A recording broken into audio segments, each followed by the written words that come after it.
Hey guys, tonight we journey into parchment fog and starlit theories, as you slip into the sandals of a medieval monk obsessed with mapping the divine. You'll walk roads worn by 1,000 pilgrims and trace ink across sheepskin in pursuit of the unknowable. You'll dream of ladders to the heavens, argue with bishops, and one day you might even try to step into your own map. There's a catch, of course. You probably won't survive this. So, before you get comfortable, take a moment to like the video and subscribe, but only if you genuinely enjoy what I do here. And let me know where you're listening from and what time it is in your corner of the world. I always love seeing the little constellation of sleepy minds across the globe. Now, dim the lights, maybe turn on a fan for that soft background hum, and let's ease into tonight's journey together. You arrive at the edge of the world. The ocean winds howl against your robes, salt stinging your cracked lips, and there's a taste in the air like something ancient has just breathed out. Your feet sink into sand, and the horizon spreads before you like a flat silver blade. This is it, you think, the limit of everything. Behind you, the monastery sleeps beneath low clouds, its stone belly warm from prayers and stale bread. In front of you, a smooth and infinite sea. No birds, no boats, just gray light and the gentle suspicion that God might live exactly 1 mile offshore.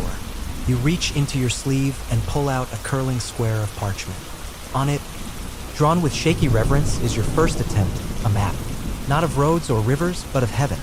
It's ambitious. 7 concentric circles. A ring of saints. A ladder running straight up like the spine of the world. A little sun you labeled throne, and near the top, a question mark so large it curls back on itself like a snail shell. You squint at it. Doesn't look quite right. Maybe Eden isn't east of Jerusalem. Maybe it's here. Maybe the salty stretch of sand is the spot where divine geometry pierces the crust of the world and lets the light leak through. A gull laps overhead, ruining the moment. You sigh, roll up your parchment, and wonder again how you ended up this far from the safe, dark library where your work began. How a question you whispered at 15 has yanked you through 30 years of ink, heresy, and dreams so vivid you still wake with stars in your mouth. You turn back toward the path. The sea, after all, isn't going anywhere. Once you were a boy in a stone hallway. Rain thundered on the chapel roof and the wind kept trying to blow out the candles during Mass. You remember the flickering, how the light clung to the statues like nervous hands, and the way Father Lucian whispered the gospel like it might shatter. Back then, you thought the sky was a lid. Just a dome of painted blue God had pressed on top of the world like a cover over a soup pot. And beneath that lid, you, small, muddy, confused by angels with too many wings and Latin words that stuck in your throat like fish bones. But something happened. One day, you overheard a traveler talking about an eclipse. Said it had devoured the sun, like a dragon swallowing a pearl. His voice cracked on the words, and the old monk who listened went very still. That night, you couldn't sleep. You stared up at the cracked plaster of your cell's ceiling and tried to imagine a dragon that big. Eventually, you decided the man had lied, or worse, seen something God hadn't meant him to see. But the thought festered, grew roots, twisted into a question. What's above us? Really? You asked Father Lucian. He swatted the back of your head with a hymnal and told you to worry about your soul, not the ceiling. So you did both. Years passed. Your Latin improved. Your drawings got marginally better.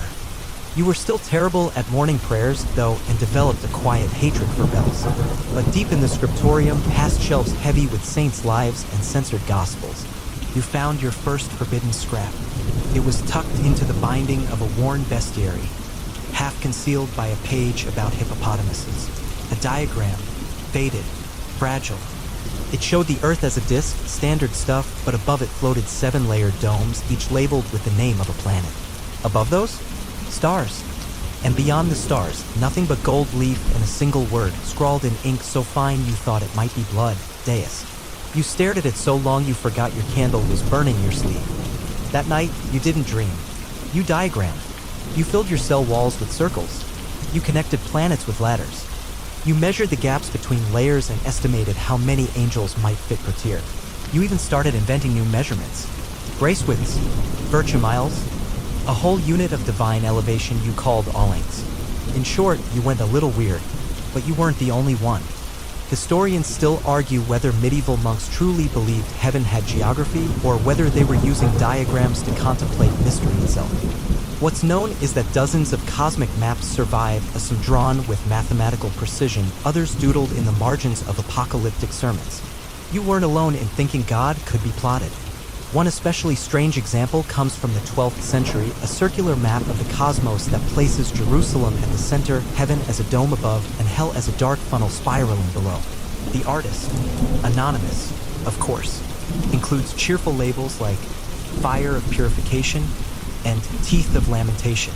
You stared at that map for hours once, tracing the paths sinners took on their descent.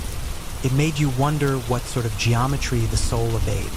Did repentance follow a curve? Could grace be graft? Not questions you asked aloud. Not unless you wanted to scrub the cloister's latrines for a week. Instead, you grew quiet, observant, and one chilly morning, as frost clung to the monastery windows and the cook's bread turned to stone midloaf, you heard two senior monks arguing over a copy of Ptolemy. He places the stars in fixed spheres, one growled. Then explain comets. The other spat. They pierced his perfection. You slipped past them with your eyes wide and your thoughts on fire. If the heavens weren't fixed, maybe they could be mapped anew. You're 16 when you sketch your first heaven ladder. It's ugly, wobbly, looks more like a garden rake than a spiritual escalator, but it changes everything. You stop treating heaven as a static dome and start imagining it as a layered ascent. A climb, a pilgrimage not just for souls, but for minds. Each rung corresponds to a virtue, each plateau a celestial sphere. You put the moon near the bottom because honestly, it's moody and Saturn near the top because old monks say he's the most pious. You even place Eden along the route, right between Venus and Mars. A garden in space. No one sees this draft. Not yet, but the fire is lit. And your life, whether you like it or not, is now entirely committed to this lunatic notion. That heaven is shape. And if it is shape, well, then someone can map it. Might as well be you. You don't say the word cartographer out loud for the first few years. It feels dangerous, like a label sewn into the back of a heretic's robe. But you think it, over and over. In the quiet hours between Vespers and Lauds, you whisper to yourself, I am a mapmaker of heaven. The other monks think you've developed a copying fetish. You keep requesting the same texts from the scriptorium, Bede's cosmology, Macrobius dream geometry, old Latin translations of the Timaeus. You start taking longer and longer with them, pretending to transcribe but actually sketching invisible lines across their margins. Heavenly blueprints in the corners of illuminated saints. One monk jokes that you've become a celestial tax collector, and you laugh kind of. But inside, you're measuring cubits, and it's not just diagrams anymore. You start collecting descriptions, glimpses, whispers, wherever someone claims to have seen beyond the veil. Visions, dreams, near-deaths. You're there, elbow deep in parchment, listening like a crow watches for scraps. You hear of a nun who spoke in perfect Greek after waking from a fever. She claimed she'd stood in the court of the seraphim and that the sky was not blue, but folded. What does folded mean? You spend 3 weeks drawing pleated skies. You invent a word, firmamenta. Layered heavens pressed like pages in an unread book. You show one version to Brother Alan. He stares, blinks, then gently suggests you visit the infirmary for leeching. You don't. You double down. The world outside the monastery begins to shift. Pilgrims bring strange news. Moorish scholars in Al-Andalus are charting stars with instruments that look like brass flowers. Jewish mystics speak of Sephiroth, divine emanations stacked like a ladder of light. Some of your older brothers grumble about pagan borrowings, but you start learning Arabic in secret, just enough to puzzle out diagrams, to see what their maps look like. And they're breathtaking. You see one that folds the universe into a 9-layered rose. Each petal is a planet. The center is unknowable. God is a silence, not a throne. You copy it obsessively, then overlay your own ladder across it. When a traveling merchant passes through with a battered copy of the Zij al-Sindheim, an astronomical text from Baghdad, you practically offer him your shoes, your belt, and your half-finished loaf of sour bread just to touch it. You don't understand half the equations. The math swims in front of your eyes like heretical fish. But the ambition? The dare to plot the sky like it's a road? That you understand. One stormy night, you dream of a map that moves. You wake in a sweat, a candle guttering beside your bed, and begin drawing. You try to capture the dream's motion, a turning wheel of heavens, each with a speed of its own. You use concentric circles again, but this time you add velocity lines. Not just position, but time. Hours slip past unnoticed. Rain taps the window like a Morse code ghost. When dawn comes, your diagram looks nothing like the tidy charts in your prayer books. It's chaotic, swirling, blasphemous, maybe, but alive. That's when you realize you don't just want to see heaven. You want to build a model of it. And not the tidy kind with polished wood and brass moons like the Abbey displays at Christmas. No, you want scale, detail, a three-dimensional map that can be entered, studied from the inside, as if heaven were a machine and you were just the next fool to crawl inside and ask which cog spins the seraphim. Historians still argue whether such visionary models were ever seriously constructed. Some claim monks built enormous wooden armillary spheres in cloisters, mimicking divine geometry with chalk and string. Others think these machines were symbolic, more prayer objects than scientific tools. You, however, are not interested in symbolism. You want gears, motion, echo. So you begin work, not publicly. Of course, you mask your model as a planetary calendar, something to track feasts and moon phases.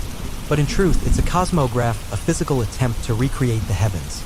You start with wood, carved wheels, crude gear stolen from the Abbey's broken mill. You attach threads that spin as you pull them, representing orbits. You paint tiny stars on scraps of parchment and pin them to thin wire. The other monks think you've taken up a new devotion to mechanics. They joke you're building a clock for God. One day, Brother Francois asks when it'll chime the last judgment. You tell him soon. He doesn't laugh. Things get stranger. You start dreaming in diagrams, spirals nested inside ladders. Voices that say things like, "Don't forget the crystal shell." You wake murmuring planetary names like prayers. Mercurius, Luna, Saturnus. You try fasting to clear your mind. That lasts 2 days. The visions get worse. Not evil exactly, just crowded. Like someone left a door open in your skull and the angels keep peeking in. One night you hear a voice, your own, probably whispering. You can only map what you walk. It echoes. You can only map what you walk. That's when you realize the truth. To finish the map, you'll need to leave. You request a pilgrimage. Not to Rome. Not to Santiago. No, you choose Mount Athos, an isolated monastic peninsula in Greece, rumored to be where heaven touches earth. Some even say Mary herself walked its slopes. Your abbot eyes you like you've just announced a plan to flap your arms and fly. But he grants the request. He knows something's not quite right with you. Maybe he hopes the road will heal you. Maybe he hopes it'll break you enough to give up. You pack your model in pieces, wrap your maps in oilcloth, and just before you leave, you carve one final thing into your desk. A map must be walked. You walk. The road is long. Your feet blister. Your back aches. But with every step, you begin to see the world differently. You start measuring hills as virtue gradients. You mentally label into spheres of rest. When you pass a tall, lonely cypress, you call it the axis mundi and pretend it stretches from Earth to the stars. You develop a habit of counting your steps between meaningful sites, churches, rivers, graves. You mark distances not in miles, but in metaphor. 12 prayers from the shrine. 5 regrets from the crossroad. The world becomes a map. And for the first time, you feel like you're inside your diagram. You reach Mount Athos a thinner, stranger man than the one who left. The monks there are wary but kind. They let you stay in a quiet cell on the north slope. The view is absurd. On clear days, you swear you can see the curve of the world. You rebuild your model. Bigger this time. With help. A young monk named Theo brings you nails and asks too many questions. You tell him the basics. He tells you dreams of flying. You begin teaching him the ladder. Each sphere. Each virtue. The slow climb of the soul. He draws better than you ever could. One afternoon, he paints a version of your map where every layer of heaven is made of different kinds of flame. But not hot, he says. Just alive. You stare at it until your eyes blur. Maybe he's right. Maybe heaven is made of living fire. You add it to the model. And one morning, just as the sun rises behind you and the sea below reflects a perfect copy of the sky, you step into your map. It's clumsy, a wobbling dance through wood and thread and half-painted stars. But it feels real. You stand in the center. You close your eyes. And for a moment, you're not a monk or a fool or a heretic. You're a cartographer of the divine. And the map. The map is finally starting to look like something you've seen before. Something inside you. You don't remember falling asleep. But when you wake, you're still standing in the center of the model. The threads have gone slack. The stars gently swaying on their wires like sleeping birds. The world outside the window glows with the too blue hue of dawn, and everything feels temporarily borrowed. Your bones, the air, the stillness. Theo knocks gently on the doorframe. You didn't come to lauds. You blink. A part of you has forgotten lauds existed. You glance at the small sundial you've rigged beside your desk. Your hour's off. A full cycle of the spheres has passed without you. You murmur an apology, but Theo only smiles, then hesitates before stepping fully inside. I had a dream, he says. You were holding the whole sky in your hands, but it was cracked, like a bowl. You try to laugh it off, but your chest tightens. You've had the dream too. The days slip into a rhythm, prayer, construction, revision. You rebuild sections of the model, switching from thread to fine chain. The weight feels truer, somehow. You study the movements of birds to adjust your celestial arcs. Theo introduces you to a blind monk who claims to hear the difference between planets. He describes Mars as a bell made of iron, and Venus as velvet strummed like a harp. You don't ask for proof. You just listen. You start adding chimes to your model. Tiny, hollow reeds suspended above certain spheres. When the wind shifts, they hum soft, accidental music. It feels right, unprovable, unnecessary, and perfect. Mount Athos changes you. Not just spiritually, though yes, you pray more, but physically too. You start to walk differently, as if pacing out the distances between stars has altered your gait. You catch yourself pausing mid-stride to trace imaginary arcs in the air with your finger. Theo catches you once and says, "That's Saturn, right?" You nod. You've begun to suspect the entire peninsula is a map, each peak a planet, each cove a dark echo of one of the heavens. You joke that the vineyards smell like Jupiter and the library like Mercury. No one laughs, but no one stops you. The older monks start avoiding your cell, not with hostility, more with reverent wariness, as if you've begun to glow slightly at night, or hum. One evening, a traveler arrives. He's not a monk, and he doesn't pretend to be. He calls himself Brother C, he never finishes the name, and claims to be a seeker of cosmic orthography. You like him immediately. He smells like salt and old ink, carries with him a velvet-wrapped object he never lets out of sight. He asks to see your model. You hesitate, but Theo's enthusiasm overrides your caution. Brother C studies your work in silence for what feels like an hour. Then he begins nodding. "You're missing the mirror," he says finally. You blink. "The what?" "The mirror," he repeats. "Every map has one. The part that reflects the mapmaker." You want to laugh, but something in his tone freezes the chuckle in your throat. Without it, he says, you're only building half of it. That night, you can't sleep. The phrase keeps spiraling around your brain like a rogue planet, the part that reflects the mapmaker. You rise before madness. The stars are still visible. You sit in the center of your model and hold up a polished scrap of bronze you once used for alignment. In its surface, you see your own tired face floating among your stars. It's jarring, not sacred, not luminous, just you. A monk with circles under his eyes and glue on his robes. But the longer you stare, the more the shapes around your reflection blur. And suddenly you're not sure whether you're looking at a face inside the heavens or a map inside your own skull. The model turns slightly in the draft.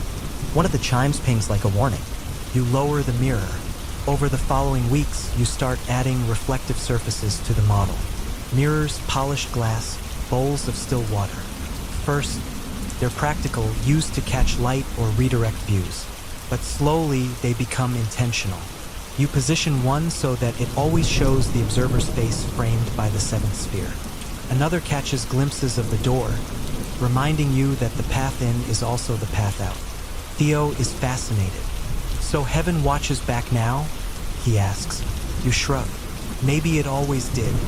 Historians still argue whether medieval mystics truly believed in mirrored cosmologies or whether these were metaphors for divine introspection. You suspect it was both.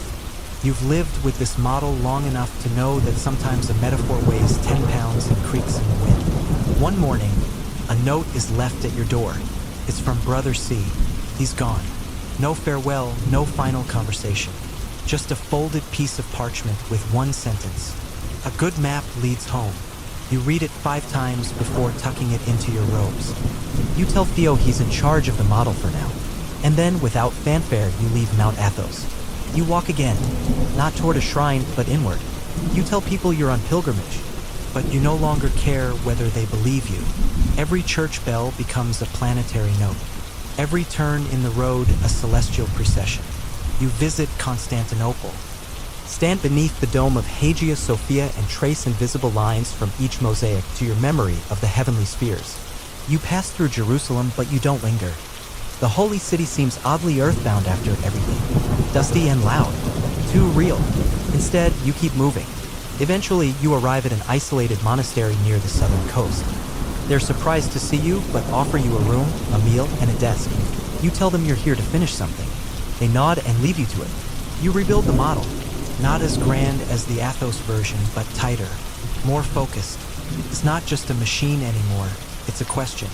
You redesign the seventh sphere entirely, making it partially transparent. Behind it, you suspend a black stone etched with golden lines, a silent center, not a throne. A space that implies presence without shape. The others ask what it is. You say nothing, because you don't know anymore. But it feels right. Then, one night, the chimes fall silent. You check the model. Everything's still in place. Nothing broken, nothing misaligned. It's you who's changed. The urgency is gone. You sit beside the model and realize it's finished. Not because it's perfect or complete or universally understood, but because it doesn't need to be built anymore. It needs to be walked, again and again, because the real map was never the wires or gears or reflective glass. It was the thing that changed you. The map was never meant to be looked at. It was meant to work on you. You close your eyes and listen. There, in the stillness, beneath breath and heartbeat, you hear it, tiny, precise hum. The chimes have begun again, only now they're inside you. You walk without ceremony. No dramatic, cloak-fluttering departure. No whispered farewells. Just the quiet creak of the monastery gate closing behind you and the gentle weight of your travel sack swaying at your back. There's a chill in the air, not bitter, but enough to remind you that the world is very, very large. And you are very, very small, which oddly is comforting. You follow no map. You don't need to. Your body knows the rhythm now. Every footstep feels like an echo from the spheres. It's not just travel, it's liturgy. You walk in loops, retracing old paths, crossing through villages where nothing has changed but the color of the shutters. In one town, someone remembers you from years ago, back when you were the monk with all the strength. You smile and nod, and they offer you wine as if you were a returning saint. You accept, of course. A cart driver asks where you're headed. You say heaven. He laughs and gestures upward. Wrong direction then. But you don't correct him, because you're not climbing anymore. You're orbiting. You become something like a planet now, predictable, strange, stubborn in your own rhythm. At night, you lie beneath the stars, using your robe as a blanket, and stare up at constellations you can now name without hesitation. Not just by their Latin or Greek titles, but by how they feel. Cassiopeia is melancholy. Orion is furious. Pisces is always whispering. Sometimes a breeze nudges your face just as a star twinkles. You tell yourself it's coincidence, but some part of you no longer believes in coincidence. You remember Brother C's velvet-wrapped bundle. You never saw what was inside. A secret? A relic? A mirror? You wonder if he ever found his way back. You wonder what your map has become to others. Maybe nothing. Maybe legend. Maybe it sits in a dusty corner of Mount Athos, chimes tangled, mirrors dull. Or maybe, just maybe, it's still turning. One afternoon, you come across a child building a tower out of rocks and feathers. You kneel beside them, curious. They don't speak, just adjust a twig with great seriousness. You see it immediately, the symmetry, the instinctual geometry. Their tower is a planetary stack, unknowingly perfect in its cosmic balance. You ask, why feathers? They shrug. I like how they float. You almost cry, not because it's profound, but because it isn't. It's just simple. Obvious. A truth so quiet you forgot to hear it. You leave the child with a smile and one of your chimes. A small one shaped like a hollow sun. They hang it in the center of the stack and nod solemnly. Now it breathes, they say. You keep walking. Later, in a monastery you don't remember visiting before, you come across an old scroll titled De Imaginibus Caeli on the images of heaven. It's anonymous, incomplete, and utterly deranged. It proposes that stars are tiny wounds in a cosmic membrane through which God occasionally peeks. You find it hilarious. You copy 2 of the diagrams anyway. They make you think of your mirror experiments, those odd refractions that never behaved quite how they should. Maybe it wasn't the light that bent wrong. Maybe it was you. You start dreaming in circles. Literally. Your sleep is filled with spirals, loops, wheels within wheels. Not the terrifying Ezekiel kind, but calmer, almost soothing ones. They rotate slowly, never touching, and you float among them like pollen on the wind. Sometimes in those dreams, you see your model again, except it's grown. It covers an entire valley now. Mountains mark the edges of its spheres. Rivers function as timing chains. People live inside it, unaware. You always wake up before you reach the center, in a sun-washed monastery near the coast. You meet a nun who once studied under the astronomer Nasir al-Din al-Tusi. She's sharp-eyed, sharp-tongued, and possibly over 90. She asks you, "You still chasing stars, or have you caught one yet?" You say, "I'm still listening." She snorts. "Well, make sure they're listening back. Stars are rude sometimes." You spend 3 days comparing notes. She teaches you about Tussi's double epicycle model, how it saved the appearances but annoyed the theologians. You counter with your mirrored sphere theory, which makes her laugh until she wheezes. "Blasphemous nonsense," she says. "Probably," you reply. She likes that. She gives you a tiny gear carved from olive wood. Says it used to belong to an astrolabe that measured not positions but absence, a way to find the silent spots in the sky. You add it to your pocket of strange relics and don't ask for details. On your next stretch of walking, a thought won't leave you alone. What if the heavens aren't above at all? What if they're within? You remember something Theo once whispered half asleep. What if God only used the sky because we weren't ready for mirrors yet? You look into a stream and see your face rippled by the current. For a brief second, you see stars reflected in your pupils. Not metaphor, not poetry, just physics. You start to laugh and slip on a rock, land in the water. It's freezing, and for a moment, you feel more alive than you have in years. Maybe that's the secret of heaven. Maybe it's cold and it hurts and it makes you laugh harder than you thought possible. Maybe it's just this. Later, wrapped in a borrowed blanket and sipping nettle tea, you scribble down what might be your final theory. The map is only accurate if you move through it. Cannot be held, only walked. Heaven doesn't fit in a sphere, a scroll, or a shrine. It fits in footsteps, mistakes, questions. It fits in you. Of course, not everyone agrees. Historians still argue whether you ever really built the model at all. Some say it was a legend that no structure like it could have existed without records. Others insist they've seen fragments, sketches, notes in the margins of obscure codices. A few claim they've visited monasteries where the chimes still ring. And then there are the odd ones, the fringe believers, who insist that on certain nights you can see a strange alignment in the stars. A shimmer, a pattern not quite natural, as if someone once pressed a map against the sky and it left fingerprints. You don't care either way, because you're not trying to prove anything anymore. You're just walking. And sometimes, when the wind is just right, your pocket chime ticks like a heartbeat. And that's enough. The rain has a rhythm tonight, and it's almost mocking. Each droplet taps your hood like a question you're not ready to answer. You trudge forward anyway, soaked through, your sandals squishing with each step on the muddy road. The sky overhead is a sullen sheet of gray. Somewhere behind it, stars exist, but they aren't showing themselves. Not tonight. You're on your way to a ruined monastery you've only heard about in riddles. The locals call it the Echo Cloister. No one seems to know its real name. The stories are always whispered, always secondhand. A monk disappeared there. A fire broke out for no reason. A bell rings some nights with no rope and no ringer. It's probably nothing, which means, of course, it's exactly your kind of place. When you arrive, the ruins are much more intact than expected. The main structure still stands roofless, windowless, but defiant. Ivy drapes the outer walls like the folds of a forgotten cassock. You stand at the threshold and feel a jolt like static in your bones. You step inside, and the world goes silent. No rain, no wind. Even your breath sounds like it's afraid to echo. The place is wrong, yes, but also perfect. You find the bell tower first. The bell itself is gone, but the frame still sways, as if something heavy once moved through it in slow, patient circles. You sit on the stone floor, cross-legged, and wait. For what? You're not sure, but you've learned that sacred spaces sometimes speak only after long pauses. Hours pass, maybe more, and then you hear it. A hum starts in your chest, not your ears. First, you think it's your stomach, but it isn't hunger. It's vibration, a frequency. You remember Brother C once theorized that true celestial harmony wouldn't be a melody, it would be a resonance. Like glass teetering on the edge of shatter. You sit up straighter.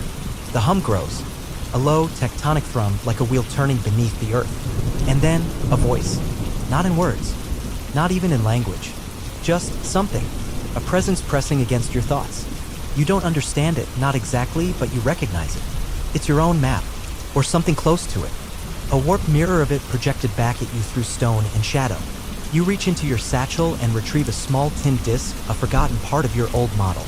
You spin it on the stone, and it skitters to a halt with a sound not unlike the hum in your chest. The silence breaks. Wind surges through the cloister in a rush. You gasp, and with that breath, the spell is broken. The world reboots itself, a rain returns, dripping through cracks, puddles forming at your knees. But something's different. You feel changed, tuned like a string that's finally been pulled tight. In the days that follow, your memory begins playing tricks on you. You walk into towns and forget how long you've been walking. You pass the same tree twice, though you know you've gone in a straight line. You meet a fisherman who swears he saw you last week in a city 50 miles away. You haven't been to that city in years. At night, you dream of the ruined monastery not as it is, but as it once was. Gleaming, golden roofed, filled with song. You wake up with new phrases in your mouth. Not quite Latin, not quite Greek. Somewhere in between. You try to write them down, but the ink behaves strangely. One letter fades before the next begins. It's not ghostly, it's stubborn, as if the script resents being captured. Then comes the eclipse. Not a total one. Just a partial shadow grazing the sun's face like a coy veil. But still, you feel it. Everyone does. Chickens go quiet. Bells sound wrong. You hear whispers behind you even when you're alone. People crowd the fields with smoked glass and bowls of water. You stand among them, arms crossed. A tiny mirror in your palm catching slivers of filtered light. The sun becomes a crescent. The air chills. The breeze smells like iron. You turn slowly in a circle and notice something odd. The shadows are doubling. Each blade of grass casts two slivers of darkness. Each person stands in overlapping ghost form. No one else seems to notice, except the child beside you. She's maybe 8, clutching a feather in one hand and a metal cog in the other. She looks at you and says they're walking backward now. You want to ask who, but she's already walked away. Later, at an inn, you overhear 2 scholars arguing over a crumpled page from some ancient treatise. The older one claims it's from the lost manuscript Liber Ethereae Machini, the book of the heavenly engine. The younger one scoffs. No machine can touch the heavens. Only hearts do that. You quietly place a worn sketch from your pocket on their table, a design of interlocking rings and mirrors shaped like a flower mid-bloom. They stare at it. The older scholar whispers, "Where did you find this?" You say nothing. The younger one frowns. "It's mathematically unsound. Look at this axis. It shouldn't spin." You lean in and murmur, "Only if you use time as your reference frame." They go quiet. You finish your bread and leave without paying. Someone else will pick up the tab. You spend a week walking through fog so thick it might as well be cloth. It forces you to slow down, to count your steps. You measure time by your breath. You begin to notice patterns again. Not grand ones, just small repetitions. A flock of geese honking the same 6 notes each morning. The way dew collects on only the left side of leaves. How your dreams end right before a chime sounds. Every time. One morning, you find yourself walking in a perfect spiral without meaning to. When you finally emerge from the fog, you're in a village that shouldn't exist. Not on any map you've seen. The people speak a dialect you only half understand, full of sibilants and slow vowels. They welcome you like family. You stay one night. In the main hall, there's a mosaic on the floor, shattered and incomplete, but unmistakably part of your model. You trace the lines with your fingers and feel heat rising from the stone. A woman watches you and says, "We've been waiting." You don't ask what for. You just nod. Historians still argue whether this village was real. Some claim it was a metaphor in a poetic text, a symbol of celestial symmetry lost to time. Others say it appears on one map, briefly, before being scrubbed from all future versions. A few suggest it wasn't a village at all, but a monastery that wandered. Whatever the case, you never find it again. You try, oh how you try, but it's gone. Folded back into the mist or memory, or both. You're counting shadows now, not time, not steps. Shadows. Somewhere along the way, clocks lost meaning. Your sense of day and night still works, but only just. There are too many moments now where the sun seems to flicker like a candle, or the moon rises upside down. The sky forgets its order, and yet you keep walking. You find another ruined tower. This one leans not from age, but like it's listening. Its stones are warped with moss and an odd golden lichen that glows faintly in moonlight. On the floor inside, someone, maybe you, maybe not, has scrawled concentric circles layered in ink, chalk. Soot. There's a small pile of bones in the corner. Rodent, probably. Or not. You don't flinch. You recognize the spiral pattern. It's a variant of the cosmic tulip, a symbol once drawn by a mad Portuguese monk who tried to map the movements of angels using only bird migrations. He died of a nosebleed mid-sentence, leaving his final page unfinished. That unfinished page? You found it years ago in a book with no title, and now the pattern stares back at you. So you draw over it, correcting curves, adding small astronomical notations. When you finish, the lines pulse, just once, as if satisfied. Then you fall asleep where you sit, and dream of towers that fall upward. When you wake, it's to a voice. No one is there, but the voice hums in your ear like a private thought. Follow the line that breaks. What line? You don't know. So you do what any sleep-deprived, cosmically unbalanced monk would do. You start drawing lines. On parchment, on stone, in sand, on fogged glass. You sketch constellations and runes, timelines and diagrams. And eventually, you see it. Fault line, running through every map you've ever made. Barely visible like a skipped heartbeat. But it's there, the fracture, and whatever lies behind it is calling. You pack your things and set out again. Along the coast, you meet a man with teeth like pearls and eyes like peeled almonds. He sells fish that shimmer in impossible colors and claims they were caught on the other side of the moon. You trade him an old compass for one fish. That night, you roast it over driftwood and taste every year of your life. The next morning, your dreams change. You see a city, not built, grown. Its towers sprout like antlers. The streets pulse like veins. And at the center, a map, etched into a fountain that reflects only the sky, even at night. You wake weeping, not from fear, from recognition. You've been trying to map the heavens with quills and numbers. But what if the heavens are already mapped in you? Later, in a crumbling library carved into a cliff face, you find a scroll written in mirrored script. It's unsigned, but the style is familiar, achingly so. Your style. You read phrases that haven't occurred to you yet, where the shadows double. Time divides. The fifth ring hides not in the sky, but the skin. You are the map's mistake. You drop the scroll. Your hands won't stop shaking. You leave the library at dusk and sit by the sea. Waves fold onto the rocks with careless grace. A gull watches you from a crooked post, head tilted, judgmental. You mutter, "I didn't ask to be the mistake." The gull blinks once, as if to say, "Didn't you though?" You head inland toward the Red Hills. There's a monastery rumored to float, yes, float, during storms. Not in the air, not quite, but lifted just enough to stop casting a shadow. When you arrive, it's anchored. Built into the side of a cliff, its stones bleed rust. The monks there are silent.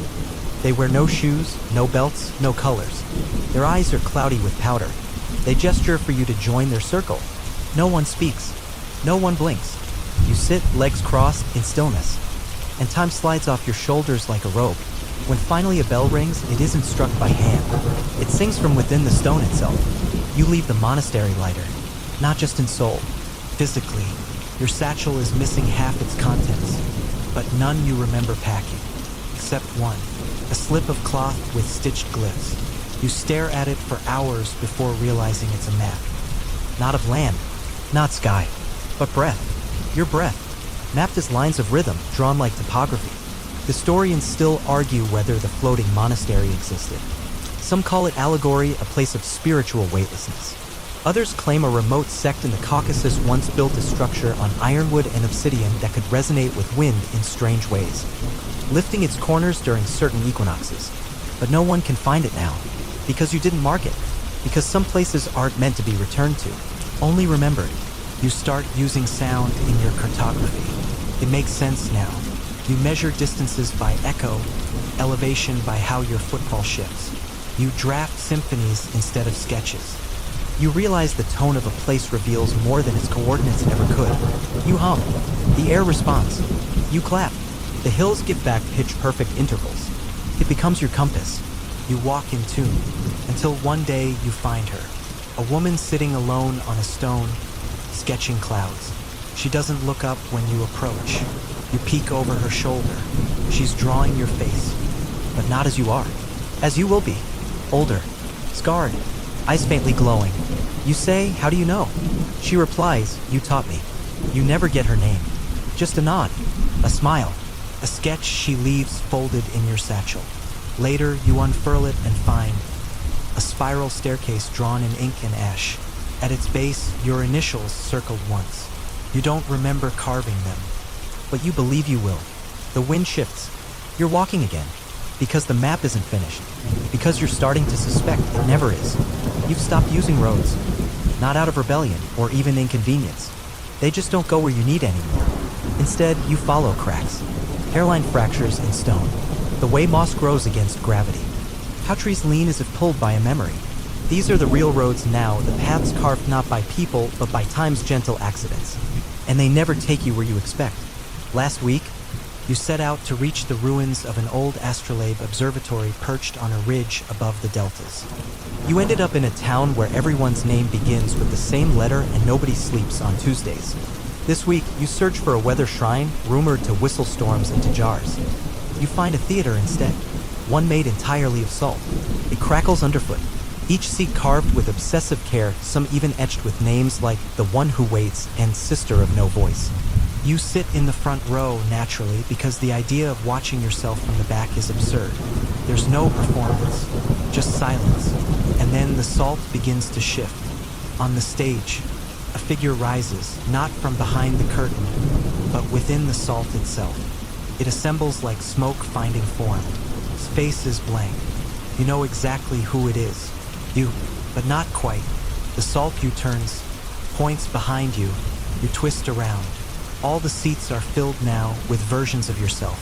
Old you, child you with broken hands, you with no face, you wearing a crown made of antlers. They all watch quietly. Then they speak in unison. You are the map. And just like that, the theater collapses. You wake buried in salt up to your shoulders. It takes hours to dig free. The only thing left intact is a shard of crystallized salt shaped exactly like the constellation Cygnus. You hang it from your walking stick. It rings in the wind like a tuning fork for ghosts. Somewhere in the eastern steppes, you meet a cartographer who uses honey instead of ink. She claims it makes the maps sweeter to follow. You joke that it must attract ants. She replies, "Only the intelligent ones." You travel with her for 3 days. She sings to her maps to keep them warm at night. You watch her chart cloud shadows onto vellum and mutter corrections in a language you've never heard. When she leaves, she gives you a single page, a map of a place that doesn't exist. Yet, she winks, "Give it time." One evening, while you sleep beneath an overturned boat, you dream of a mountain shaped like an ear. It's listening. You whisper your name and it echoes back not in sound, but in memory, a flood of scenes from your childhood, your first failed map, the moment you realized stars don't always stay where they're put. You wake with tears in your eyes and sand in your mouth. Someone's drawn a circle around your sleeping form. In it, symbols you recognize, dream runes, meant to trap a spirit until it names itself. You scramble out. The circle hisses and vanishes. You never see who drew it, but the implication is clear. Someone, somewhere, is trying to catch you. You head west now. There's talk of an island that disappears every time someone tries to map it. You like that. You like it a lot. When you finally reach the coast, a fisherman agrees to take you if you pay him in questions. Not gold, not supplies, just questions. 3 questions, he says, grinning through seaweed-stained teeth. 1 per wave. You ask, what direction does longing face? What shape does absence take? What happens to forgotten maps? He nods each time, doesn't answer, just rows. The sea feels too still. The horizon bends in unfamiliar directions. And then you're there. The island smells like iron and plum blossoms. Sand is black. Trees hum like kettles. There's no breeze, yet the grass moves. You walk its circumference. The ground reshapes slightly with each step, subtle but unmistakable. You realize it's erasing your footprints, not just from the ground, from memory. You pause. Try to recall your path so far. It slips. You sit down and draw your name in the dirt. It vanishes before you finish. And for a flicker of a moment, you forget who you are. This island, historians say, was likely a metaphor, or a bad translation, or hallucinated by sailors doped on fermented kelp. But the notes you left in your satchel say otherwise. You sketched the island's heartbeat and labeled it possible heaven, unconfirmed. You don't stay. You never stay. Because the moment you finish a map, it begins to die. And you can't bear that.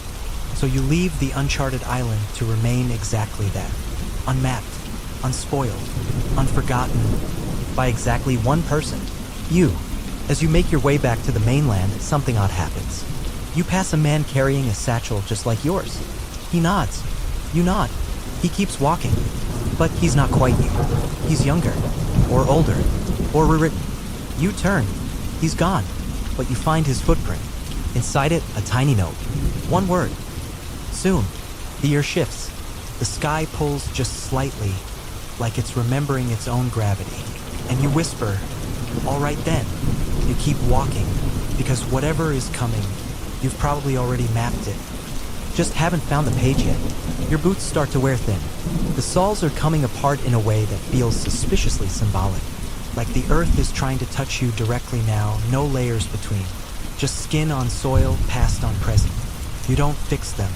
Instead, you wrap your feet in pages from an abandoned ledger you found in a hollow tree. The ink is still wet. The entries list dates that haven't happened yet. And weather forecasts that seem oddly emotional, gilt with a chance of thunder, melancholy fog, scattered revelations late afternoon. You walk softer now, not because of pain, but reverence. Someone once told you that the oldest roads aren't marked by stone, or will rut or blood, but by forgetting. Where memory thins, reality thins. So you head toward the places everyone avoids mentioning. The village with no name. The cliff that only faces east. The well with the sighing bucket. All the gaps in the known world. You're not looking for blank space. You're looking for space that pretends it isn't there. And you're getting closer. You meet a man who maps sounds. He carries a scroll so long it needs to be spooled between 2 oxen. Instead of lines and mountains, it holds drawn-out vibrations, low valleys of thunder, jagged cliffs of laughter. Soft meadows of whispered apologies. He lets you listen. You press your ear to the parchment and hear the death rattle of a storm from 3 centuries ago. It tastes like copper and regret. He offers to map your voice, but warns once charted, it never sounds the same. You decline. You like your voice how it is unfinished. That night, you dream of a library beneath the ocean. Each book is a city. Each shelf, a continent. You wander barefoot through the flooded stacks, holding your breath longer than seems biologically reasonable. When you wake, you're not in your bedroll. You're standing. An unfamiliar field. Moonless sky. And your fingers are wet with ink. You open your satchel. Inside, a damp page with indecipherable script. Except 1 line. This place is not in any atlas. Yet, you pocket it carefully. Something is rewriting your dreams. Or maybe your dreams are rewriting you.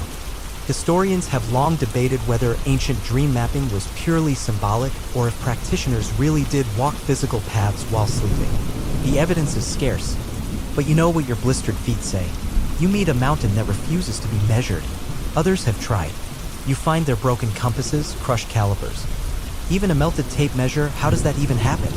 You try something different. You ask it its name. There's a rumble. a small landslide, and a single rock tumbles down and splits at your feet. Inside, a fossilized feather. Message received. You name it Feather Mountain. It accepts. And you realize, sometimes, naming is a kind of mapping, even if the name makes no sense to anyone else. Later, you trade a memory for a boat ride. The ferryman doesn't ask which memory, just reaches into your mind and plucks something loose.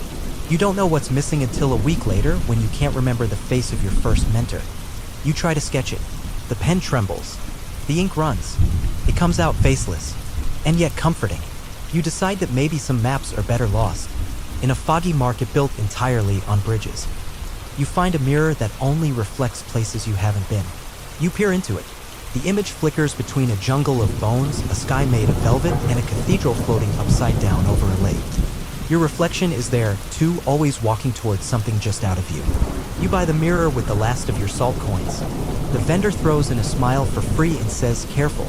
Some destinations reflect back." You wrap the mirror tight. Keep it close. You stop using it after the third night, because now it shows someone following you, and they're getting closer. One morning, you find yourself in a town built entirely on top of an ancient map. The streets follow the cartography exactly, but the buildings? All wrong. They jut out at absurd angles. Built as if the map predicted them incorrectly. The baker's oven overlaps a forest. The school sits halfway inside what used to be a river. You ask a local. They shrug. We didn't build the map. It built us. You stay 3 days. On the last, your room disappears, replaced by a fountain that wasn't there before. The town keeps changing to fit the old map. Or maybe the map is changing to match what's happening. You leave before they redesign you. In the desert, you finally meet another mapper. She's older. Her cloak is covered in stitched symbols, some blinking faintly like sleepy eyes. She speaks with the certainty of someone who once mapped silence. You sit together at dusk, comparing parchments, both of you drawing with fingers in the sand. She leans over, whispers, "The world isn't round. It's recursive." You blink, then ask, "How many times?" She smiles. "That's what I'm still mapping." You fall asleep under twin moons that weren't there yesterday. The next day, you don't walk. You float, not metaphorically, not spiritually. You genuinely lift an inch off the ground and coast for 6 hours, following a breeze that hums like a lullaby sung in reverse. You pass birds flying backward, leaves unfurling onto branches. A pond that reflects next week. You're not surprised, because the map in your satchel starts changing without your hand touching it. Ink seeps across the page like moss growing in real time, reshaping rivers, erasing mountains, adding staircases in the sky. You nod. This is good. This is right. You were never meant to chart a static world. You were meant to chart a becoming one. There's a strange quiet now, not the absence of sound, but the fullness of it. A hush that presses softly against your ears like padded velvet. Like someone cupping your head with both hands and saying, "Just listen." You do, and realize the sky is humming. Not metaphorically. It's a low, resonant tone, like whale song mixed with a cathedral organ, except deeper, more ancient. You look up, expecting clouds. Instead, you see thousands of faint etchings drifting across the firmament. Glyphs, coordinates, sketches of forgotten cities. You blink and they vanish, but your skin still buzzes faintly. You realize the sky is part of the map now, and it might be watching you back. You reach a city that doesn't know it exists. The people move mechanically, repeating daily rituals with no awareness. At dawn, they pour water into empty jars. Noon, they trace lines on invisible ledgers. At dusk, they all face the west and whisper the same phrase in unison, "Mark it again." You try to speak to them. They smile but never respond. Not verbally. One child hands you a folded scrap of leather. You open it to find a single phrase. "The cartographer abandoned us." You look around at the crumbling archways, the tangled streets. The murals of eyes scratched into every surface. This place was mapped once, and then forgotten. Abandonment leaves strange scars. You stay one night. Your dreams repeat. Each time you wake, the map in your satchel gains another red X. You don't remember drawing it. You don't remember why. But you do remember the city's whisper, "Mark it again." You leave before the next dawn. But the last thing you hear, As you step beyond its border, is a voice, not human, sighing, "Don't forget us this time." You climb a tower made entirely of compasses. They spin wildly. North points inward, east loops around. One needle points straight up, and you swear it leads to the moon. At the top, there's a woman asleep in a hammock woven from broken map legends. Around her neck dangles a key. You don't touch her, but you do touch the key. And in that moment, you see her dream. A city suspended between dimensions, stitched together by bridges of light and bone. A cathedral that echoes before you speak. And your own hand holding a compass that points to the one place you swore you'd never return. Your childhood home. You descend quietly. The compass is calm as you pass. One even points true, south, toward memory. But you ignore it, because what you're looking for now isn't home. It's what comes after. You find an underground lake shaped like a lung. Breathing, slowly, inhaling mist, exhaling stars. You wade in. Your reflection splits into versions. One young and hopeful, one old and bitter, one wearing a crown made of candle wicks. You speak to them. They speak back. Each one shows you a different map. Each map leads to a different heaven, and each heaven contradicts the others. Historians still argue whether early spiritual cartographers actually believed in one definitive paradise, or if heaven was just a metaphor for understanding the self. You ask the versions of yourself, just to be sure. They laugh and vanish, leaving you with wet knees, dripping stars, and no answers, just more directions. In a canyon shaped like a question mark, you meet a man who maps truths. He wears a blindfold stitched from court transcripts and wedding vows. He speaks only in riddles. You try to barter with him maps for maps. He agrees, but instead of handing you parchment, he tattoos something behind your ear. You don't see what it is. But the next time you try to lie, your mouth fills with salt. A truth map etched in behavior. Quirky, effective. You wonder what other kinds of maps your body already holds, and whether your bones remember more than you do. One evening, beneath an aurora shaped suspiciously like a serpent devouring its own tail, you reach a plateau of glass. No reflection, no temperature, just endless nothing beneath your feet. You walk for what feels like days. No sleep, no thirst, just motion. At the exact center, you find a pedestal. On it, a globe.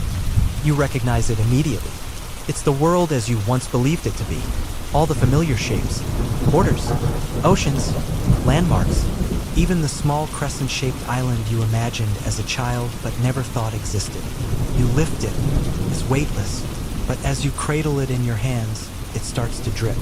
Ink, molten borders, melting capitals. You panic, try to stop it, but it dissolves completely, leaving behind a single glowing seed. You plant it in the glass, and a new path sprouts upward, into the sky. You climb a staircase made of old beliefs. Each step whispers, the stars are gods, maps are promises. Every heaven is a doorway. The edge is just a perspective. Your ears ring, your heart stutters, but you keep climbing, because something is calling, not from above, but from within. At the top, you find a chair, simple, wooden, familiar. You sit, and in front of you, nothing, just fog, until you blink, and realize the fog is the map now, shifting, rewriting, adapting to every breath you take. It draws roads as you think them, forms mountains out of your memories, outlines cities you dreamed of once, but never told anyone about. And just when you think you understand it, the fog parts, and you see someone else, sitting in another chair, also watching the map. They look like you, but older, or maybe younger. It's hard to say. They smile, and fade. You're alone again, or maybe you never were. You stumble onward, fog-cloaked and eyes heavy, carrying the weight of those whispered maps in your mind. The fog that shapes and reshapes itself around you is no longer a mystery. It's a living thing, pulsing with your heartbeat, responding to your slightest thoughts and fears. Every breath you exhale seems to ripple through its form, creating new paths, collapsing old ones, and sometimes, just sometimes, letting glimpses of forgotten dreams flicker through. Your feet, tired and aching, guide you without conscious will toward a garden that shouldn't exist here. It's a strange oasis nestled between barren stone cliffs, bursting with colors that defy the muted world around it. Petals shimmering with iridescence, leaves that hum with electricity, and fruits that glow faintly under the silver moonlight. You crouch to touch one, soft and warm like a living flame, but it tastes like memory itself, bittersweet and fleeting. In the center of the garden is a tree old beyond reckoning, its bark gnarled like the hands of 1,000 cartographers. Its branches curl toward the sky, heavy with hanging lanterns that don't illuminate but rather absorb light, pulling it inward until darkness seems to seep out. You reach for one, and as your fingers brush its surface, the lantern pulses like a heartbeat, and suddenly, a voice, a whisper, threads through the quiet air. Maps are not for the eyes alone. You nod, sensing a truth that dances just beyond your grasp. Historians still argue whether the ancient monks who began this celestial cartography sought to map the heavens themselves, or the endless labyrinths of human consciousness. The garden breathes around you, the lantern swaying gently despite the still air, like stars caught in an eternal, silent waltz. You realize these aren't just lamps, they're repositories of stories. Each lantern holds a tale of a traveler lost, a promise broken, or a heaven glimpsed through cracked eyes. You pick another lantern, and the story inside unfolds without words. You see a monk, centuries ago, sketching constellations not on parchment but on the night sky itself. His brushstrokes invisible but eternal. His hand trembles as he tries to hold the cosmos still, to pin it to the earth in a map that no man had ever dared create. And then a crack. The stars shift, and the map fractures. That monk, the first of his kind, vanished soon after. Some say he ascended. Others whisper he was consumed by the very heavens he tried to master. You shudder, but the garden holds you. The lanterns flickering with stories you're only beginning to understand. You walk among them, each step echoing faintly like a heartbeat. The path curves beneath your feet, leading to a moss-covered shrine where an ancient scroll lies unopened. You recognize the script, faint, elegant, and looping like the rivers of an unknown land. The scroll promises revelation, but also warns of madness. You hesitate, because you know the truth about maps. They're never just maps. They are questions, roads that twist into mirrors, landscapes that fold into themselves, and destinations that refuse to be reached. You unroll the scroll. The characters shimmer and shift. You read.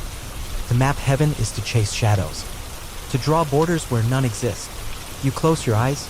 In that darkness, you hear it again, the low, humming sky, the silent city that abandoned its own map, the compasses that spun wild, the underground lake breathing stars, and the question that lingers, as real as your own pulse.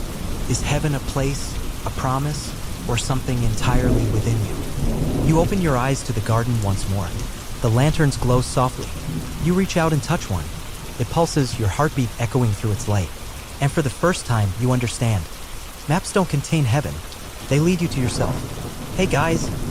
Tonight we find ourselves drifting deeper into a story that has tangled minds for centuries. The quest to map a place no one can quite say exists. Heaven. You're not just an observer anymore. You're a pilgrim tracing the footsteps of a monk who dared to draw the divine and never stopped, no matter how far the journey pulled him. Now, you probably won't survive this if you expect neat answers or a tidy roadmap. This is about obsession, faith, and a cartographic dream that twists reality itself. So, before you get comfortable, take a moment to like the video and subscribe, but only if you genuinely enjoy what I do here. And hey, why not drop your location and local time in the comments? I'm curious to see where this little nocturnal trip lands us tonight. Now, dim the lights, maybe turn on a fan for that soft background hum, and let's ease into tonight's journey together. The path you walk is slick with mist, and the smell of wet stone hangs thick in the air. You can almost feel the pulse of unseen energy humming beneath your feet, as if the very ground is alive. A network of veins pulsing with ancient secrets. The monk you follow was not your average scribe, he was a seeker. A man who believed that the heavens were not just above, but somehow woven into the earth itself. His maps weren't static, they were meant to move, to breathe, and to reveal the unseen patterns connecting sky, soul, and soil. There's a legend whispered in monastery halls that this monk carried with him a compass unlike any other, one that didn't point north, but rather toward the soul's true home. Historians still argue whether such an artifact ever existed or if it was simply a metaphor for spiritual navigation. But you know better. In this half-light, you swear you hear the soft clink of metal against stone, like a compass needle dancing to a rhythm only you can feel, as you follow the winding corridors of this labyrinthine monastery. The walls shift subtly, the frescoes warping between faces of saints and stars. You remember the quirky fact the monks told: they used ground-up lapis lazuli to paint these ceilings. Believing the pigment itself was a piece of the heavens captured in pigment, it's ironic an earthly rock transformed into celestial blue. Much like the monks' maps that turned intangible faith into tangible lines. Ahead, a faint glow spills from a chamber, where you find a worn wooden table cluttered with scrolls and strange instruments. The centerpiece is a large celestial globe, but unlike any you've seen, it's covered with tiny holes that let light through, projecting star patterns onto the walls. You reach out and trace the constellations, feeling the hum of forgotten prayers embedded in carved wood. You pick up one scroll and the text seems to shimmer in and out of focus. It speaks of a heavenly garden, a place mapped not by coordinates but by emotions and memories. The monk believed this garden existed both everywhere and nowhere, a metaphor made flesh in his sketches, where rivers ran with light and trees bore fruits of knowledge. The strangest part? Some scholars think this garden was inspired by real places, hidden monasteries high in the mountains, or perhaps the floating gardens of Tenochtitlan you read about last week. The garden becomes a symbol bridging the earthly and the divine, nature and spirituality entwined like roots and branches. You feel a sudden breeze, though no windows are open, and the room cools as if the heavens themselves have exhaled. The monk's voice, ancient and soft, echoes in your mind. To map heaven is to chart the impossible, to sail against the tides of reason. You lean back, eyes heavy, the celestial globe spinning slowly, casting patterns like a lullaby in the dark. Somewhere in this room, the monk's journey still whispers, urging you onward, deeper into the maze where reality and dream blur. You're still holding that shimmering scroll as you step out of the chamber, feeling the weight of centuries pressing gently on your shoulders. The corridors seem to fold inward, narrowing until you find yourself in a garden courtyard where moonlight paints silver pools on ancient stone. Here, the scent of jasmine and damp earth blends into something otherworldly, as if the air itself carries fragments of the monk's dream. Remember how the monk's maps weren't just drawings, but living documents. They included layers of meaning, spatial, spiritual, and emotional. Historians still argue whether these were early mystical cartography or simply poetic allegory. But you can't help but sense there's a secret encoded in every curve and swirl. As you wander, your foot brushes against a stone pedestal and you notice a small carved box nestled within. It's a reliquary of sorts, intricately decorated with symbols that seem both familiar and alien. Opening it, you find a compass, an old one, but unlike any you've ever seen. Its needle doesn't quiver toward the magnetic north. Instead, it sways gently as if sensing something unseen, like it's searching for a direction no map can define. Here's a quirky fact. Some legends say the monk believed the true north was not a point on a compass but the direction of one's own heart. A compass that points inward rather than outward. It's maddeningly poetic and frustratingly vague, which explains why his maps confused even the most seasoned navigators. Your fingers linger on the compass as you hear distant chanting echoing through the cloisters.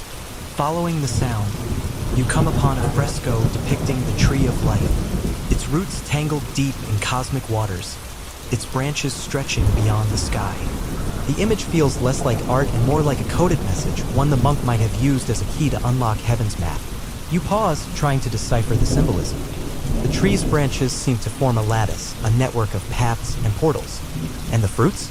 Each fruit glows faintly, pulsing with a soft light that feels almost alive. You wonder if the monk's maps incorporated this tree, a symbolic axis mundi connecting earthly and divine realms. There's an ongoing scholarly debate about whether such symbolic representations were intended as mystical guides or merely as religious metaphors. You, though, feel the map as both an invitation and a challenge to see beyond the visible. A sudden breeze rustles the leaves, and you catch the faintest hint of lavender mixed with old parchment, a scent that somehow blends monastery and memory. It reminds you of the monk's relentless quest. not just to reach heaven, but to make it tangible, navigable. As you lean against a weathered column, you recall a peculiar tale the monks once whispered. That the monk tried to chart not only physical spaces, but moments in time, folding past and future into his maps. They say he drew lines where history and prophecy met, where saints walked and angels sang. You smile softly. Mapping heaven, after all, isn't about geography, it's about capturing the eternal. And just when you think you're grasping it, the chapel bell tolls softly, pulling you back from your reverie. Your heart quickens. The journey is far from over. You follow the lingering echo of the chapel bell deeper into the monastery's heart, where the walls seem to pulse with the silent weight of untold prayers. It's the kind of quiet that fills every nook and cranny, not oppressive, but alive, almost as if the stones themselves breathe with ancient secrets. Here, the monk's spirit still lingers, woven into the very fabric of this place. As you tread softly, your eyes catch a small, worn notebook lying on a wooden bench. It's bound with fraying leather, pages yellowed and fragile. Flipping it open, you see it's the monk's own journal, the one he kept during his endless mapping quest. You read snippets, sketches of strange celestial bodies, notes on visions, half-formed equations trying to reconcile the divine with the tangible. One entry stands out, written in trembling script. Heaven is a landscape of paradoxes where time folds like origami and space breathes like the sea. You pause, letting that swirl in your mind. The monk wasn't just charting terrain.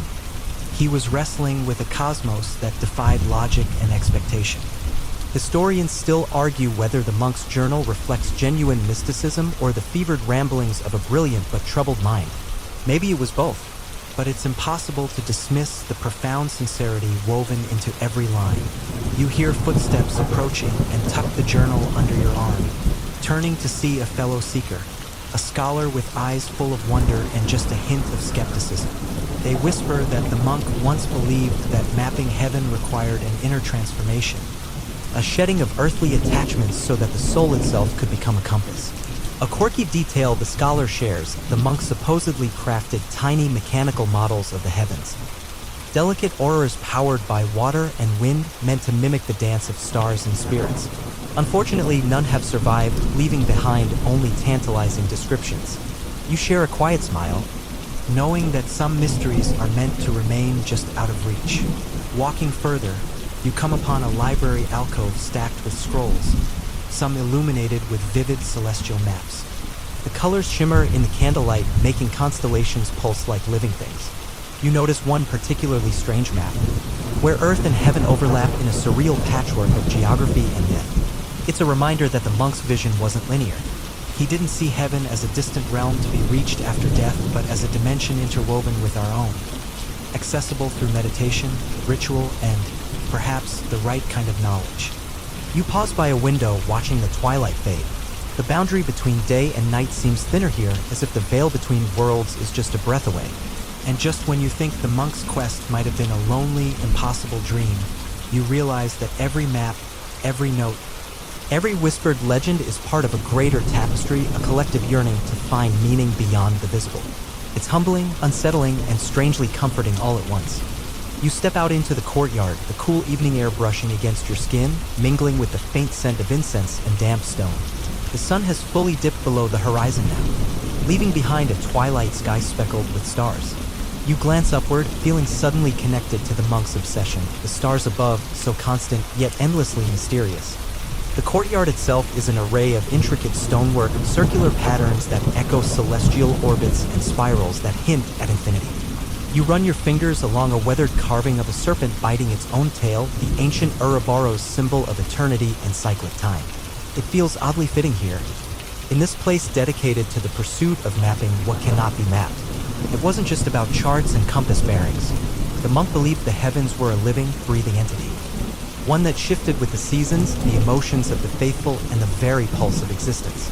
His maps attempted to capture this fluidity, defying the rigid boundaries of conventional cartography. Historians still argue whether his work was a groundbreaking spiritual insight or a poetic delusion driven by obsession. The truth, as usual, lies somewhere in between. But one thing is clear. He challenged the way people thought about space, time, and the divine. You recall an unusual fact the monastery librarian told you earlier. The monks' maps sometimes included celestial gardens. Imagine pockets of paradise where flora from myth and scripture thrived in impossible harmony. These were more than illustrations, they were prayers set to paper. Hopeful invocations of paradise made tangible. As you wander past a fountain etched with symbols of the four elements, you hear a faint melody drifting on the wind, a chant in a language you don't recognize. The monks used their songs to navigate trance states, part of their method for seeing heavenly realms. It's said that certain chants could open doors between worlds if only for a fleeting moment. A quirky rumor among locals claims the monk once tried to physically climb a mountain that was said to pierce the heavens, only to disappear for 3 days. When he returned, his hair had turned white and he spoke of windows between worlds that appeared like shimmering veils. Nobody knows if this was fact, legend, or something else entirely. You sit on a cold stone bench, pondering how someone could be so consumed by a quest that had no earthly destination. It's maddening and inspiring at the same time, like chasing a horizon that shifts with every step. The night deepens and the stars twinkle more brightly, as if urging you to keep looking up, to keep wondering. The dawn breaks slowly, casting a gentle gold light across the monastery's ancient stones. You wake feeling as if you've crossed some invisible boundary, not just a place, but of time and understanding. Today, you're going to trace the monk's final attempts to capture heaven on parchment before his disappearance. The day begins with a visit to the scriptorium, a cavernous room filled with scrolls, pigments, and quills. The air smells faintly of dried herbs and old paper, comforting in a way that makes you want to curl up and lose yourself in forgotten tales. Here, the monk spent countless hours, his fingers stained with ink and his eyes weary but determined. You notice a large map spread across a wooden table, its edges frayed and colors faded, but still vivid enough to evoke awe. Unlike conventional maps, this one doesn't focus on cities or rivers, but on constellations, spiritual landmarks, and symbolic pathways. Tiny, meticulous annotations line the borders, references to celestial events, phases of the moon, and even the supposed locations of divine beings. A peculiar detail jumps out, a cluster of dots connected by delicate silver lines, resembling a spider's web. The librarian tells you this is the Veil of the Stars, a region the monk believed to be the threshold between the mortal realm and the heavens. Scholars still debate whether this was inspired by actual astronomy or mystical experience. You trace your finger along the lines and wonder how much of this was pure imagination and how much was genuine insight into the universe. The monk's obsession was a mix of science, faith, and poetry, in an attempt to make sense of the unseeable. One quirky story sticks in your mind.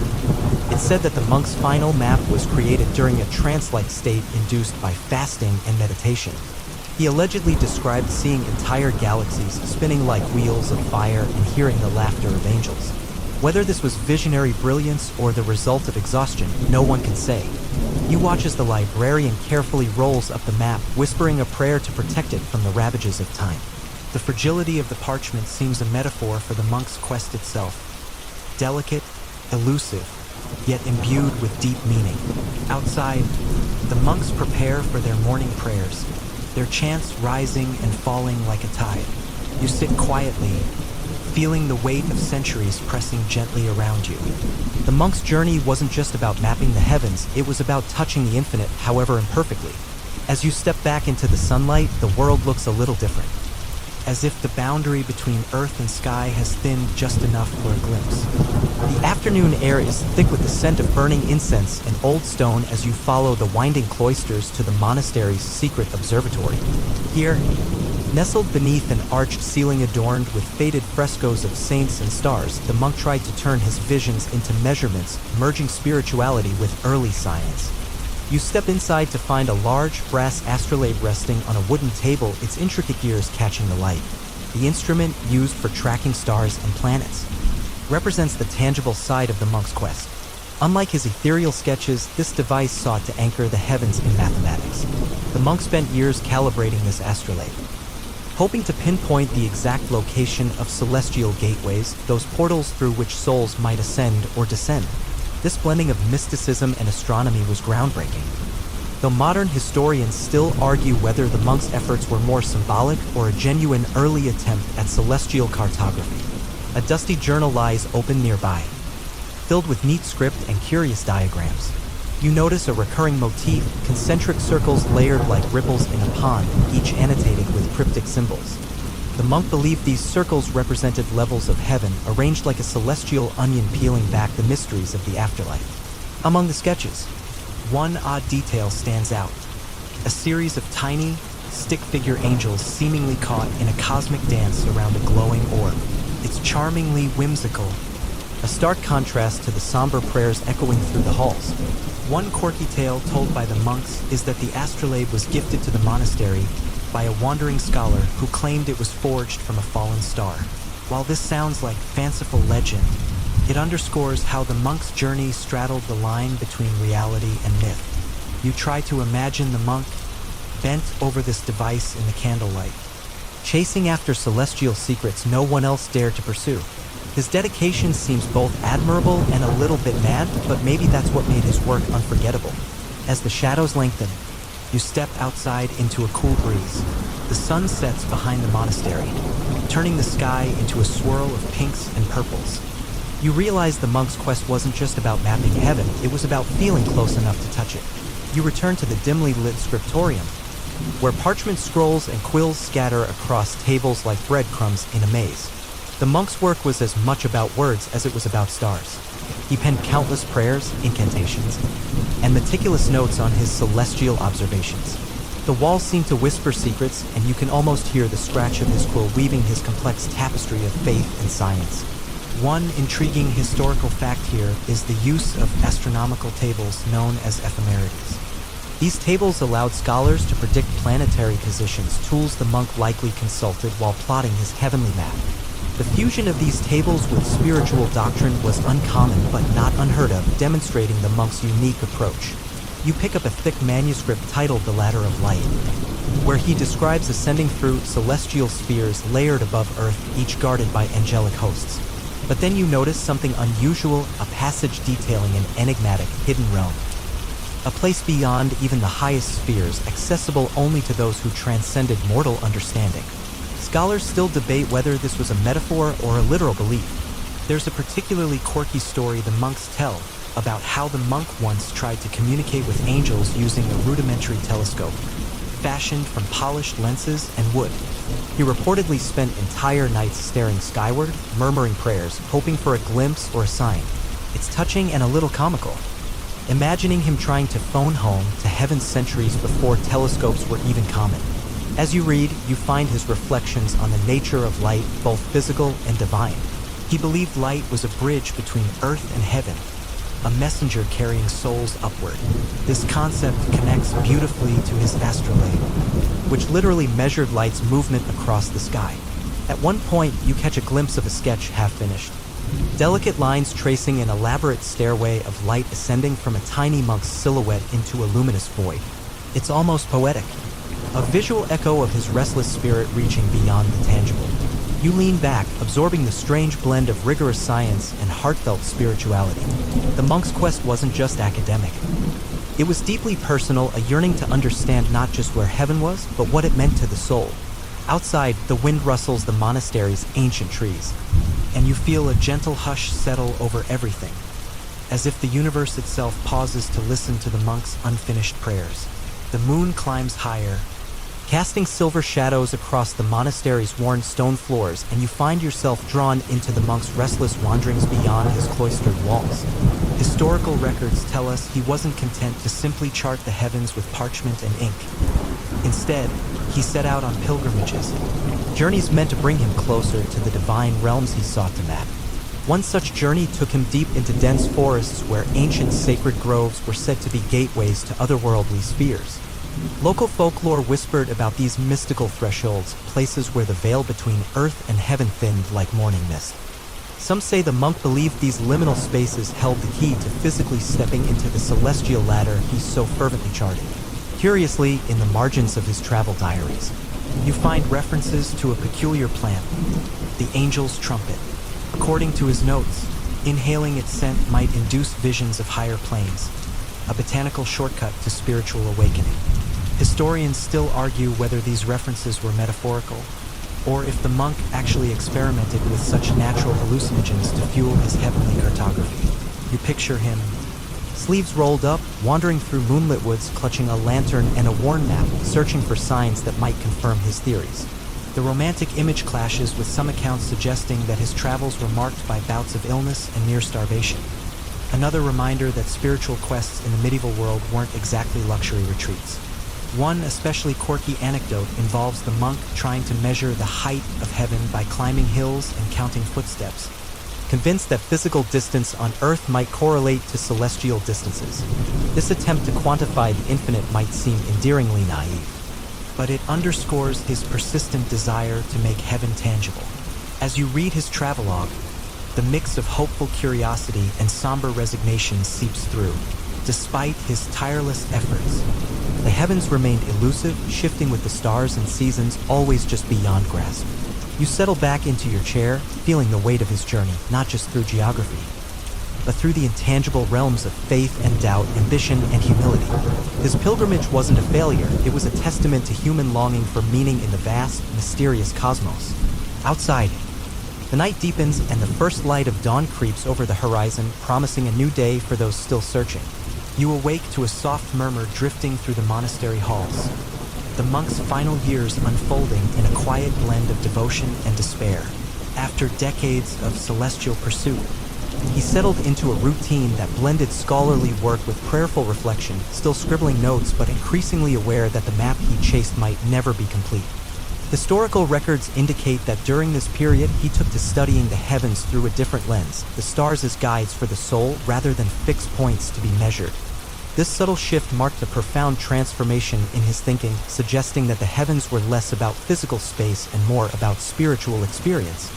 A quirky detail from his later writings reveals that he began creating star charts that included mythical constellations, figures from biblical stories, and local legends intertwined with the familiar stars. Historians still argue whether this was a creative flourish or a genuine spiritual vision, but it certainly adds a human touch to his cosmic quest. You imagine him, hunched over candlelight, drawing stars that dance not only in the sky but in his imagination. Each constellation a story, a moral compass, a glimpse of divine presence. The monk seemed to embrace the ambiguity of the heavens, recognizing that some mysteries might not be meant to be solved, only experienced.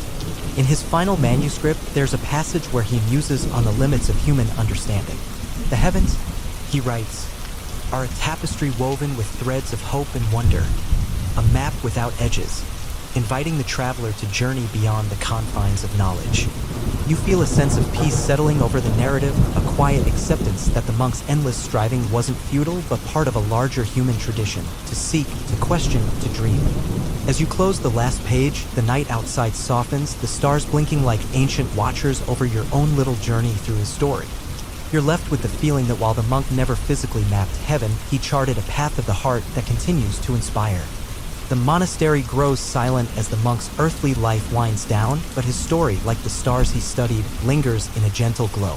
You picture his final days spent in quiet contemplation.